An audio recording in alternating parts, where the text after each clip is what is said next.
Sut brofiad gweithio gyda Mara German? Well, here we go, no stopping me now. Helo, enw i Paul Davies, a dwi'n chwarae'r rhan, lot o cymeriadau, ond yr un cyntaf yw Benny.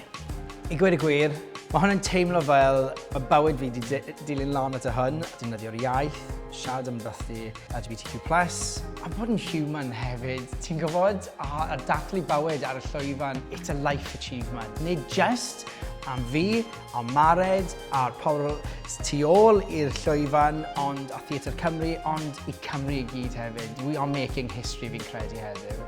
Sut brofiad gweithio gyda Mara German? Well, here we go, no stopping me now. No, honestly, you are my inspiration. Oh wow, I'm getting upset. You have inspired me in so many ways.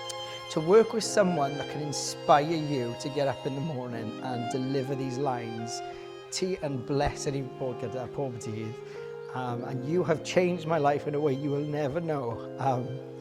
Da iawn i Mara German a Theatr Cymru eto. Say thank you so much because you have changed my life. A fi'n gwybod y pobl yn y cynulleidfa nhw'n mynd i gael y teimlad hwn hefyd. I can't explain how you're going to get it, but you're going to get this feeling. Tears, laughter and all. Dathlu bywyd.